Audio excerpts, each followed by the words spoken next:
What is up, everybody? Welcome back to the channel. I am very excited to welcome back a guest you guys are very familiar with here on the channel. And also, you guys know him as AAA Hall of Famer, ladies and gents, Lucha Libre legend, Konnan. Konnan, welcome back to the channel. How are you? Thank you very much. Back in the cut.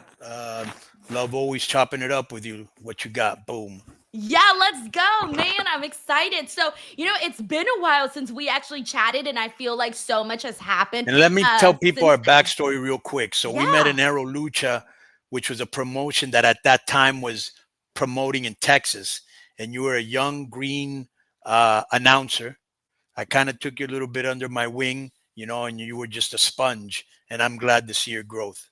Thank you so much. I always look back at those dates very fondly because it was my first time ever doing anything like that. And I remember being so scared and like wanting to literally die like the second I had to go out there. Yeah. But it was just, I got to work with so many people, including yourself there, and so many like really great minds in pro wrestling that I feel like I just learned so much about the business. And that was my real first time where I got to see, the behind the scenes of pro wrestling and how a promotion runs essentially. Yeah, because we were talking about that off air. I mean, you can read everything you want as a fan and think you know, but until you actually get behind the scenes, you don't really know. That is true. That is 100% true. And I guess that kind of guides me into, the big reason why I have you on for today. And that is to talk about what's going on with the new acquisition of WWE acquiring AAA. And this was such massive news, Konnan. When I saw the news, it took me a second to process that. Let's start there. How did you feel when you heard the news and how you felt about it moving initially? Well, it was a little bit sad because, in AAA, it was kind of mom and pop's operation, but they couldn't grow anymore. They didn't have the resources, they didn't have the money, and we were going to just be. And even though our business was great, our business was actually hot. Um, we weren't going to grow, and I'm so glad that WWE looked into this. They'd been negotiating for a while, and because they're the best, the most profitable, they're the gold standard, And then when you meet people like Nick Khan, who not only is super intelligent, he's super classy. He's not presumptuous when he could be, because I've met a lot of people in his, with his rank that are hard to deal with, you know, and he was so welcoming, just a great guy, and you think, wow, what a great boss. You want to run through a wall for this guy. And then you meet Triple H.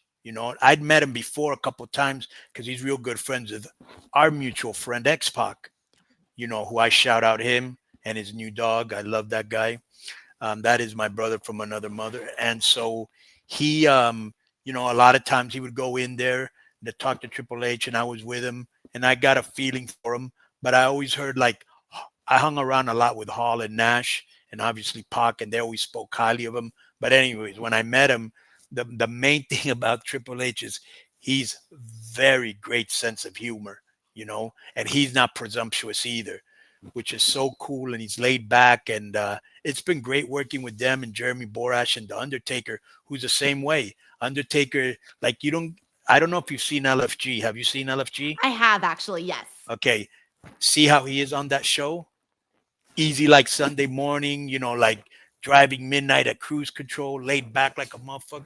That's how he is. Oh, I can't cuss here, right? Oh no, you can definitely cuss. Yes, Okay. cussing is allowed. All right, like a motherfucker. And so, he's just laid back dude, not presumptuous, willing to take pictures with people when I'm sure he doesn't want to, and just a great mind for the business. It's been, to tell you the truth, it's been great working with them so far.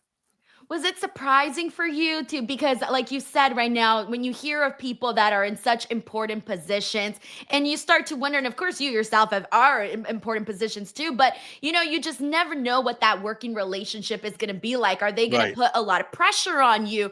Are they going to let you have your own ideas? Like, how is that back and forth when you are in a new partnership like this?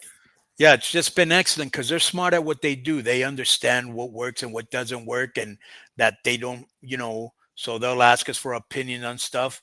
And no pressure, really laid back, really cool to work with. And so far, and you know, if you know my history, I've quit a lot of places and been fired from a lot. Um, and I hope this doesn't happen here. I'm very, very happy. Yeah, so this is I also want to get some clarification too because obviously, prior to WWE's acquisition, you were doing all the creative, you were booking, you were doing everything. How has the hierarchy changed now? You mentioned Jeremy Borash, who's brilliant. Obviously, you mentioned The Undertaker. We all know his legacy. How does that all function now? Yeah. Well, let me just say, not just his legacy. Undertaker's brilliant. I don't think they would have put him in that position. When you sit down and you talk to him, he knows his stuff. And I've been around enough bookers to know who knows their shit and who doesn't. But and I'm not just saying this because I work there. You know what I'm saying? Because I've been known to bury companies I'm working for presently. Uh, what was the question? I'm sorry. How the hierarchy has changed, because your Okay. Yeah. role, Yeah. you were basically Yeah. like doing everything, and now you Right. got obviously a little Right. bit more cooks in the kitchen, as the saying goes. Right. So, how does the hierarchy work in Yeah. terms of making those I kinds of I decisions? hadn't missed a TV in 10 years. I'm going to give you an example. In 10 years, probably between 2007, no, 2018, 2020, maybe 2010 and 2020, right? I hadn't missed one TV. I missed this TV in Monterey, the one that we just did, because it was a small show. And like before, I used to agent every match. I used to produce every match. I used to write the finishes for every match. Now I have help. Now they have agents for every match. I think I only agent. They had me down. If I would have gone, I would have agented one match with Taker and Jeremy, which would have been easy, right? I don't have to agent everything. I don't have to produce everything. I don't have to write everything. But I was used to it. I'm a workaholic. I had no problem putting in 15, 18 hours, of work. So they've taken a lot off my plate, which helps me because I can just focus on writing.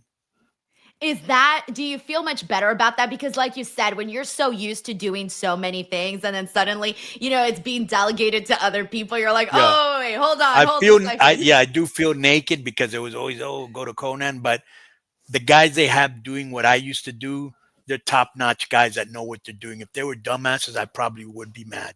There's nothing worse than that, But bro, they know what they're doing. That's why they are what they're the most popular, most profitable for a reason.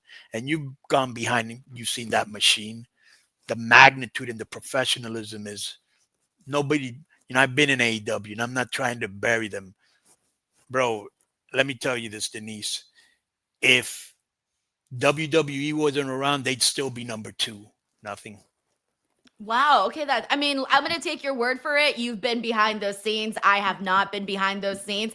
But when you see, you're working with Jeremy Borash, you're working with The Undertaker, are you sort of like, because I guess when I thought about like Lucha Libre, like my brain didn't automatically go, hey, to The Undertaker, right? And of course, his character, there's a lot of, similarities because you do got strong characters in Lucha. So, you do see those similarities, but are you surprised by how well he has taken this role so far? Well, here's the thing. Yeah, you're correct in thinking that. But here's the thing. When we were doing our lucha, I don't remember if you remember Vince Russo was there as one of the writers. Yes, I And he do. was like, I don't know how to book Mexican wrestling. And I was like, just book emotions. And that's good enough. I'll take care of the lucha. So Jeremy's married to a Mexican girl. And he used to work with me a lot in this promotion called Crash when it was really, really hot, you know. And so he knows a lot of lucha, right? But what Undertaker brings to the game is he knows what gets heat, what works, what can get somebody over, what are good finishes. Like that's his genius. And he's been in some of the best angles, seen some of the greatest angles. He knows his shit. Like all you got to do is sit around and talk to somebody, and if they know what they're talking about or not. You know. That's a fact. So, you've known all of the guys backstage and you've seen these guys' careers. You've worked with them for so many years. Getting to see them get these new eyeballs, like, for example, like Mr. Iguana going viral. And you've seen successes for so many wrestlers throughout, your entire run in professional wrestling. But for what we're seeing right now, because it is so new to have WWE putting up a pedestal on a Lucha Libre promotion, how has it been like for you to see those wrestlers get this kind of a spotlight? Well, it's about time, and other wrestlers will get it too. Iguana's a guy I recommended to AAA like 6 years ago. And bro, I used to have so many battles with the hardcores and La Parca, who seems to be the, the spokesman for all the hardcores, and we got into some Twitter battles. But I always told him, I go, bro, when you get to the United States, you're gonna this iguana is gonna be a merchandising bonanza. Now, I originally thought it would happen with AEW, but then we stopped working with them and they started to work with CMLL. But WWE saw the exact same thing I saw, you know, and he's one of my guys, like Panton Phoenix and so many others that I've had the privilege of working and cultivating. Yeah, I the second I saw, like, when I was there at the first Worlds Collide show where they did the partnership right in Kia Forum, and I saw the way that Mr. Iguana was performing, I knew it right then and there. I said, "Oh my God, the WWE fans are going to love him," and it was just a really cool thing to see. But also, I'm sure you felt a sense of pride to see, these luchadors, to see them get over to this extreme with WWE fans who are used to looking a certain way, but getting to see these people now get the attention after so many years of Well, not hard just work. that, not just that. Do you know who Commander is? Yes. Okay, so a guy had recommended him to me from Lucha Blog, Rob Viper, like years ago. And I saw him and he was very, very green and raw. So I brought him to AAA and we started to cultivate him. And now he's in AEW, making more money than he's ever made. And he was crying. He was crying because if you saw where he came from, it would make you cry. Like he comes from poverty. Like all these guys come from poverty. You know what I'm saying? Maybe second generation guys don't, but all these guys, and they give them a different lifestyle and better hotels and better transportation than, because Mexico's rough, bro. That ain't for the weakest stomach. That is a rough place to wrestle. The rings are hard. There's security concerns. Um, there's a lot of people that aren't professional. A lot of times the transportation is not the best. So to see them be able to help their family and live a better lifestyle makes me really happy. And so through that right now with WWE, because not very many details have came out about that. So I guess it's safe to assume that now through WWE we are seeing better pay with the new contracts that we're seeing, Right, better just everything across the board. right, 100%.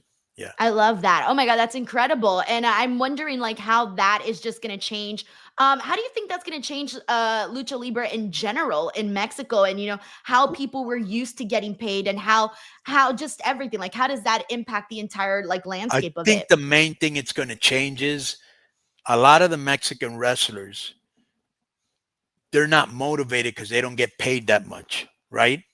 Like Alberto Del Rio was motivated because this was his last chance. And he came through in flying colors, to tell you the truth. But a lot of these guys are not in shape. They're not professional. They're not media savvy. But once they find out what these guys are making, they'll get in shape. They'll learn to be professional and they'll become media savvy. You don't have any idea how many times digital or media has to call me and tell me, hey, can you tell this person to send in a video for this big show that we're having? Or can you send them to tell the local promoter, hey, this, and I have to call them and tell them this promotion is for you, not for me. You don't have to get in your car and put in gas and go park somewhere, and you know it's from your phone, bro. I mean, how lazy can you be? So, and WWE, all those wrestlers are media savvy. Super. Yeah, you got to be on it. Like that's it. Right. Like this feels like now more of, earlier you were kind of mentioning a mom and pop style, which in a way it has its perks, of course. But Right. also when you are now under a corporation, it really does change and enhance things as well. Makes things you can't get away with just anything now, of course, but you do Right. got to put in the extra work. Right. Right. Exactly. There'll be more competition across the board because everybody wants to go there and make money and get merch, merch money. So you mentioned earlier the hardcore fans, the OGs, trying to, mentioning Twitter wars and whatnot. One of the things that I have seen is that I'm sure you've seen as well, and even heard in some of the occasions, is how the OG fans are sort of responding to this new acquisition, as well as how they're responding to like even some of the reactions that El Hijo del Vikingo has gotten. How do you find that balance between, okay, we have this whole new audience, but also we have this OG audience and we're trying to find this balance to make everyone Okay. happy? So let me tell you something real quick because you're going to have to answer your own answer. I don't go on social media that much. I go on Twitter for 10 minutes because there's too much toxicity and too much bullshit to get something good out of it. I like to see what my friends are doing, clips of whatever's happening in AEW or New Japan, whatever's big, right? Whatever's trending. That's about it. So I don't know what the OG fans are saying. What are they saying? Well, there was just a lot of people that did not like some of the stuff being spoiled ahead of time. They were That kind was of a mistake. Oh, okay, there you go. So that was Yeah. one of Do the you think? criticisms. Yeah, that was a mistake because if you saw they took it down. That, and then there was a lot of, just not liking, I guess, like the sellout factor of it all. That was something that was thrown around there. And just overall criticisms of certain decisions that were made and whatnot. So that's what I've been seeing on social media. And that's the differences that I've been seeing, where I will also notice that there's things that the American fans absolutely love. And they're like, yeah, this is so cool. And then I see like the Spanish Twitter is like, what the hell is this? Like, this is horrible, blah, blah, blah. And so that's when I'm saying, like, it feels like there's a difference in terms of how people are taking in the product. So I guess finding that balance. Yeah, I've told everybody in power that you can't lose the essence of lucha, you know, and the essence is still there. And I think they understand that it can't be a fourth American wrestling show. It has to be three American wrestling shows and lucha. But here's the thing: I don't book for the hardcore audience, and I'm sure neither does Undertaker or Jeremy. We book for success. We book for things that get over, and the numbers don't lie. You have access to the numbers for the first two shows. Astronomical, might be overselling it, but they were great numbers, you know, and metrics. You got to look at metrics because they don't lie. You know what I'm saying? If we would have done bad numbers, then it's a different story because it's a product people don't like. But even the merchandising has been selling well for the few people that have been doing it. I said in my Hall of Fame speech, which was in Spanish, that this is like the first few months of our collaboration. I want to see what this looks like in a year, in 3 years, in 5 years. We're just starting. And the hardcores will always be the hardcores because they're like me. They have a clinical eye. They've been watching wrestling for 20, 30, 40 years.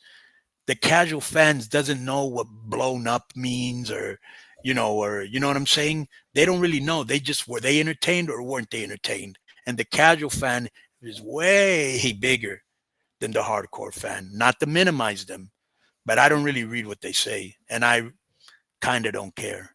Yeah, and so the tip of the day is get off of social media. I know, I'm guilty, Konnan. I will be Yeah. on there Well, reading you're comments. you're young. You're young. You have no other choice. It's almost like your pacifier.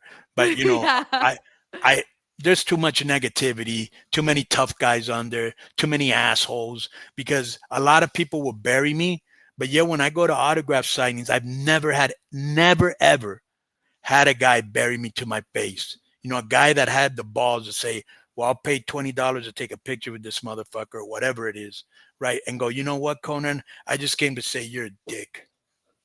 It's never happened, right? Never. No, no. I love that. Okay, so now we are talking about how the differences of the audience, right?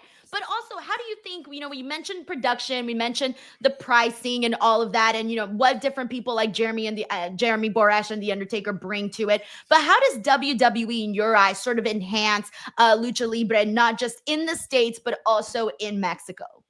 Yeah, because they're promoting it and they're going to the shows. If you saw, did you see Triple Mania? Yes, I did. Okay, at the very beginning, who went into the ring? Hunter and I wasn't Sean. expecting that. Yeah. Yeah, and the place went nuts. Like they traveled there. I don't know if Nick Khan went into the ring, but he gave a speech in the locker room, you know, and everybody was pumped up. He was motivating everybody.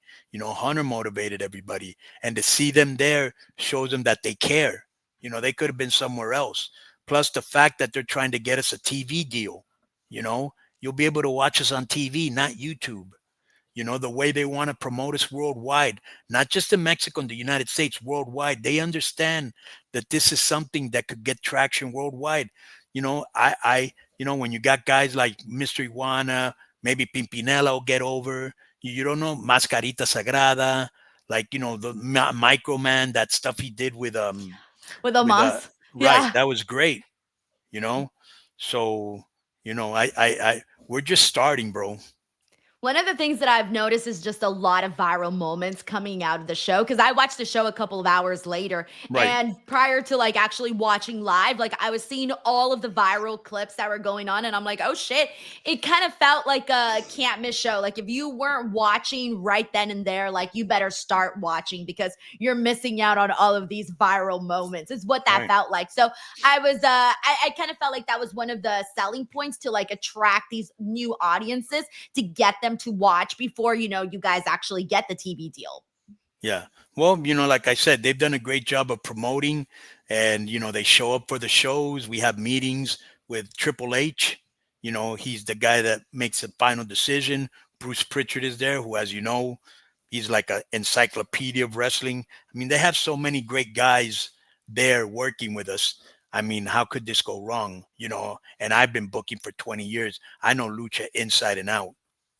That's so cool, man. It is very cool to see all of that. Now, I do want to talk a couple questions, actually. One of them, and maybe you guys know this already, maybe you don't. I don't know. Is AAA still going to be like a caravana where they're still, going around from like place to place, or is it going to be a situation now where maybe WWE has them like in their own home? Yeah, I think I don't know exactly, but from what I understand, and I don't know what's the exact date, but like all the local promoters we work with, it's going to be done through WWE. That Yeah, makes sense. Yeah, that's yeah, what I figured would probably happen, but I wasn't entirely too sure. All right, so I do want to talk about there's quite a bit here. So first of all, yeah. is there Heck it. certain guys that you in WWE that you want to see in AAA maybe do a little bit more? We've seen a several already, Finn Balor, Omos, you name it. Are there anybody, or you're just like whoever, whatever? Yeah, basically whoever, whatever, will do something cool with them. I can't wait for the Mexicans. I can't wait, for Pentagon to come in, Phoenix to come in, Andrade to come in. What's this guy's name? Santos come in. You know, uh, on the main thing, whoever they send, we're just, this is the honeymoon period. Everybody's happy. You know what I'm saying? So whoever they send, we'll be happy to work with, because it seems like everybody that's come has been happy to work with us. Yeah, that's been very cool to see. I want to talk about, of course, your godson, Dominic Mysterio. It feels like every time I have you on here, Conan, there's always something new happening in Dominic's career. And Right. it seems like it just continues to escalate and escalate as we continue on. Obviously, he is in a big matchup at Worlds Collide Las Vegas. He's going to be facing El Hijo del Vikingo. I mean, God, like that is a pretty damn really cool opportunity. But on top of that, we've been seeing him not just, of course, on the WWE side, but also more so on the AAA side. What's that been like? What's funny, as you know, wrestlers are known for not selling shit, right? And I was talking with Ray the other day. Dominic doesn't sell anything, and I do mean anything. Okay. And when he got that pop in Mexico, he was, white word coming, by the way, warning. He was very giddy. And he was in the back, like, I can't believe this. This was awesome. This was great. And I was just thinking to myself, you're marking out, aren't you? You know, and I hope they give him the title. I think he will fucking be super, super over the moon. Another white word, but you never know. That's not my decision. But I think Yeah. he's ready. I think he's ready. I think people want to see him as a champion. There was nobody that got a bigger reaction than him in Mexico. And I think second might have been, what's this guy's name? Grande Americano with the Oh, I singing. know. Yeah, That his I was Spanish is curious great. your thoughts on the evolution of Grande Americano Smart because it move. Bro, switched from how do you win the people over more than speaking their language? But then you sing a classical song, like "Take Me Out to the Ballpark" or some shit like that, right? And everybody sings it with him because everybody knows that song since they were kids. Like, that was a very smart move. Yeah, it was interesting to see the evolution of it from Chad Gable to Ludwig Kaiser and just the different Right. presentation that they've done with El Grande Americano. In regards to Dominic Mysterio, there Right. was this moment where, he would get like massive heat, right? People would be like, boo, Right. Dominic, blah, blah, blah. And then at WrestleMania, when he won the title, Yeah, it they was like popped. this huge babyface moment. Wow, I don't know what moment or what do you think happened? Like, where was the switch between we're Well, gonna what boo happened this was guy? what would happen was is like it's kind of funny. It was like, okay, Pop, he deserves it. He's worked his ass off. He's been very entertaining, but it's still a heel, right? It was just a momentary pop. But they want to love him. The moment he does turn heel, when he does it, it's going to be incredible. They're waiting to cheer him.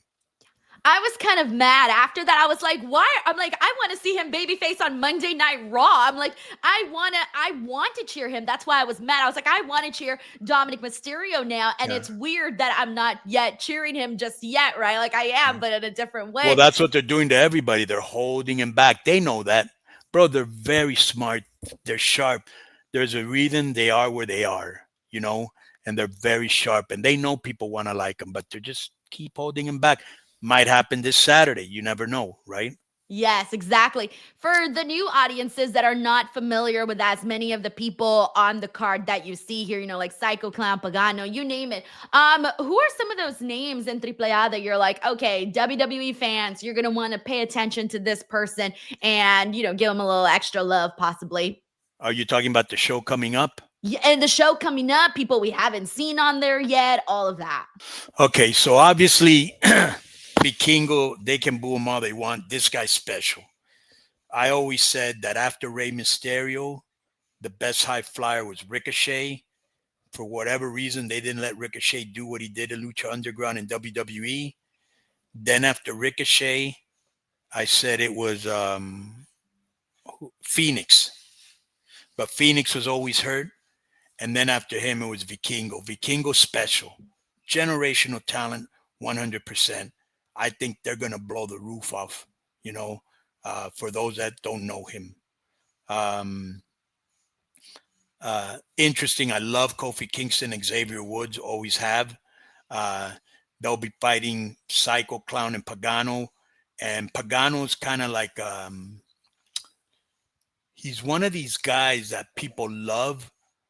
And wrestling isn't his greatest attribute, it's his charisma, you know? And sometimes that's all you need. Psycho Clown, he can go and he's very charismatic also. Natalia versus Fabi, that's going to be very interesting. They're two legends. Uh, Fabi's the best wrestler in Mexico, and you could say Natalia's the best wrestler, not the most athletic, but the best all-around wrestler in WWE. So I'm excited to see that because if you saw that match, it looked like they were shooting on each other. They were really punching. That looked great. Um, then we got Finn Balor, great wrestler. Uh, my view may be underrated. Roxanne Perez, great wrestler too. Um, Against Mr. Iguana and Lola Vice. As you know, Mr. Iguana super over, Lola Vice super charismatic, super sexy, and she's got the double here. She's from Miami and she's Cuban like me. Boom. So that always gets you extra points. El hijo del Dr. Wagner, he's Dr. Wagner's junior son. He's great. Was in Japan for a while, and just became a complete all-around wrestler. You know about Dragon Lee, J.D. McDonough, and Ethan Page. Um, then we have La Park. I think he's making his debut. This guy's super athletic, super athletic. He's really good. Mascarita Sagrada, I think he's gonna get over like a motherfucker. That's my dark horse right there. He's great. He's the guy they had as Torito as a mascot, doing basically stupid shit. But wait till you see him here, bro. Um, this guy is one of my favorite wrestlers, as a matter of fact. And he looks, without his mask, he looks like Manny Pacquiao. Um, Octagon Jr., solid. You know, he never has a bad match. Nino Hamburguesa, he's Iguana's partner. He's another guy, one of my guys that I brought in like 10 years ago. One of my boys, bro. I hope to God this guy gets over. He's super over in Mexico, and he really deserves a break. Um, then we know everybody else: Cruz del Toro, Joaquin Wild, Lince Dorado, and you know they always bring it. You know they want to show that they can still go, and they want to keep wrestling, so they're going to put on a great match.